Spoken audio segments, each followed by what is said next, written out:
It's batch number 3 of the toughest T20 and I'm wearing red and it should give you an indication of who we're going to be previewing today. I'm talking about the Punjab Kings against my beloved Royal Challengers Bangalore.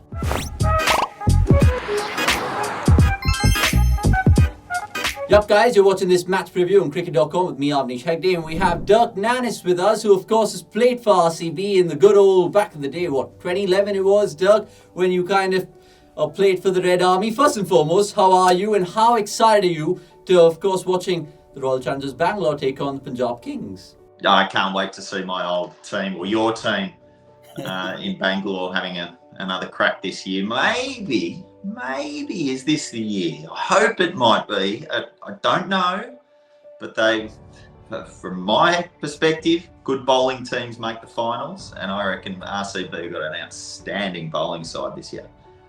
Yeah, that is not something that every RCB fan hears every year, because normally our bowlers get pelted. I mean, the Chinnaswamy Stadium is a graveyard, which is not too far away from where we're recording this right now. But enough of those jokes. Let's just take the look at the head-to-head, so to speak, between Punjab and Bangalore. And it's not pretty from an RCB perspective in these 30 games. As you can see, it's Punjab, of course, kind of ruling the roost there. But having said that, it's a neutral venue this time around, as it's always going to be in IPL 2022, given the COVID circumstances that we're in. First question to you is, RCB, have they bought well? Because there were quite a few questions going into this auction and whether they spent their money well. What were your first thoughts and reactions to that? As I just said, I always think that good bowling teams, if you pick a fantastic bowling unit, you are going to go a long way in the tournament. I look back at teams like Sunrisers Hyderabad when they were consistent and they were doing well. It's because they had one of the best bowling units, and they always seemed to make the finals because they had such a good bowling team. And I think that's what RCB have kind of gone to now. They've kind of gone away from the that batting heavy, let's make 220 runs at Chinnaswamy model, and they've gone to, you know what, if we bowl teams out or we have good bowling unit, we're going to compete in these tournaments. I think that's the way that they've gone down. I think it's a smart option as well. There are, as all teams will say, at all tournament, there are going to be unproven players, and that is the case with RCB, but I think their bowling lineup is exceptional. They've got all bases covered.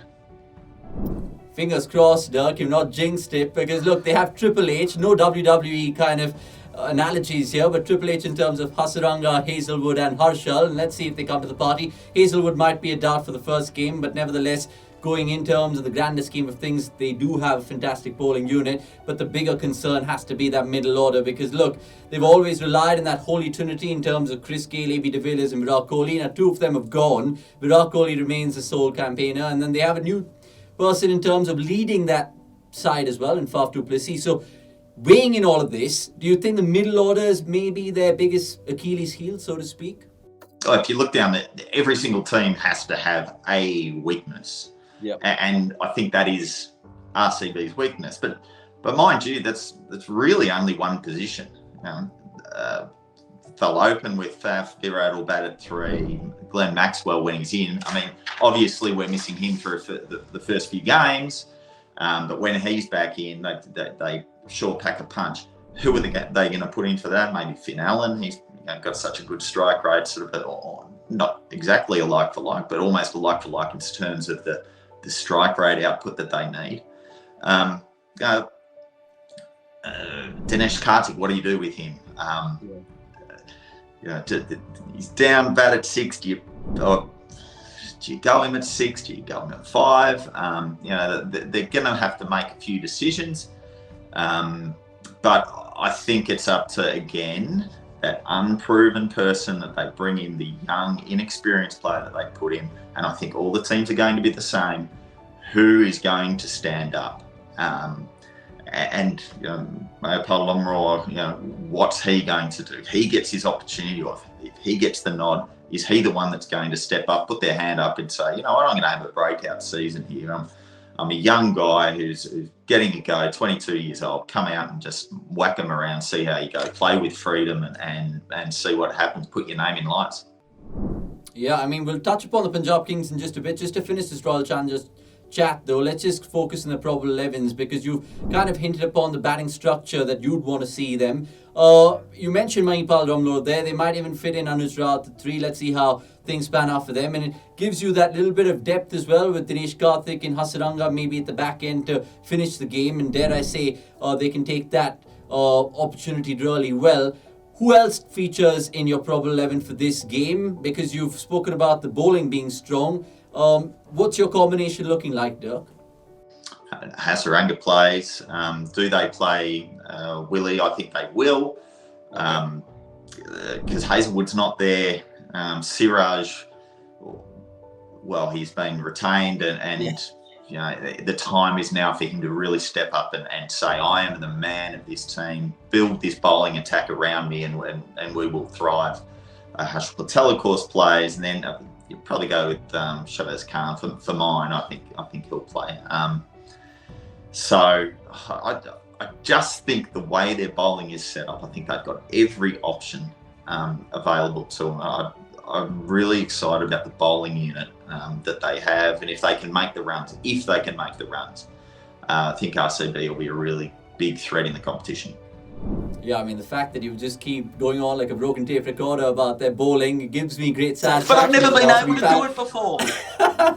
I mean, I completely get that. And that's what, look, every year there's going to be some fascinating subplots. And this year it's maybe the bowling. So let's start around nicely to, of course, Punjab Kings and take a look at their probable 11 before we come back to ask you certain questions about players regarding RCB. But Punjab, they've bought amazing players in that auction. The probable 11, how does it look for you? Is it the usual candidates in Dhawan, Agarwal, Livingston picking himself and thereabouts? That's an unbelievable top 4. It 5. Wow. No holes. They're going to be putting on a plenty. My challenge for them is their bowling unit, and they have an inexperienced bowling side. Even when they're at top strength, they've got very few players with real pedigree in these massive events. That's not saying that they don't have the ability to perform. It's just that they're unproven at this level. And the pressure of IPL does funny things to people. You know, we've seen people, I guess, less desired players go and put themselves up in lights. And we've seen others who we expect to do really well fail. And what are we going to see out of this bowling lineup? And I guess that's the concern when you go in with a inexperienced lineup. You know, you might get 3 that float, you might get 2 that sink, and the 2 that sink will bring your side down. So what are we going to get out of these people? You know, Chahar, he's coming in and he's the main spinner. You know, what output are we going to get? Because this is the first time that he's really been the man. You know, he's working with Anil Kumble a heap, great, but what's going to happen out on the ground? Rabada's missing the first game. Who's going to replace him? Odean Smith, he's coming on, but you can't say he's one of the world's best bowlers. Because it's not saying that he can't be, but he's not there at the moment. So what are these sorts of people going to put out on the park? And that's sort of, for me, the question mark. They'll make plenty of runs, but can they defend them? And can they defend them when the real pressure's on? I'm talking, 18th, 19th, 20th over, when you've got, opposition 40 to get. Can you defend 13 and over, which seems you should be able to do it, but, teams with inexperienced players tend to lose those games. That's the challenge.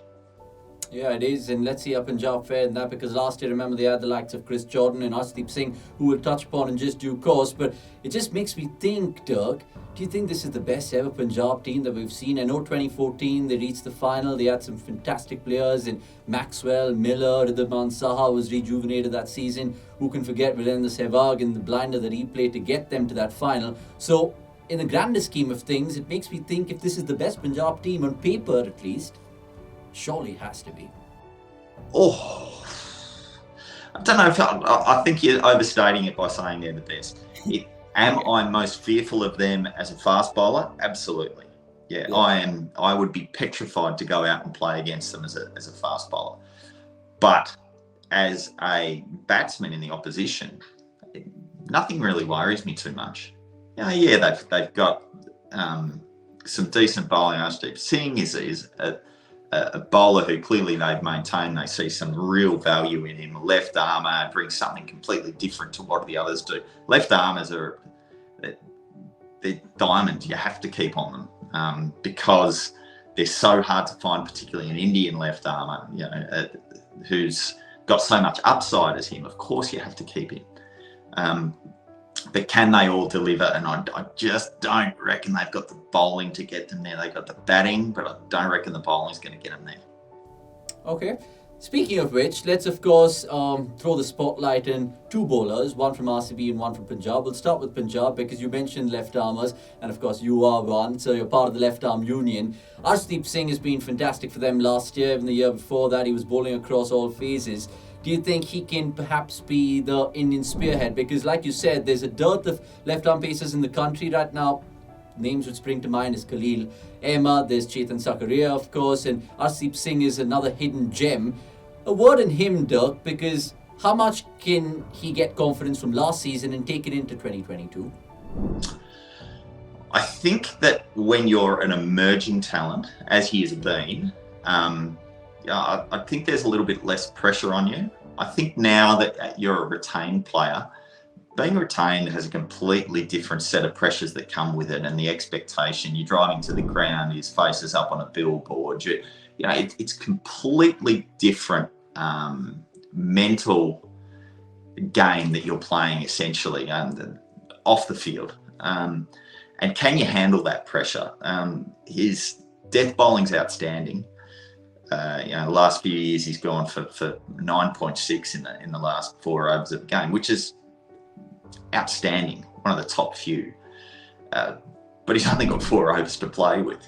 So the pressure every time he's gotten the ball, whenever he gets the ball, he is the man that has to take the wicket. So where in the past he's been someone who takes up the 3rd, 4th, 5th position in the side, he is now the man. And that's a completely different pressure to come in and be under that demand. Right, we need a wicket. Right, let's throw it to him, take a wicket. That's a tough challenge. Of course, he'll be ably supported with Rabada when he's there. But there's a lot on him now, I think, and that's going to be a big question mark.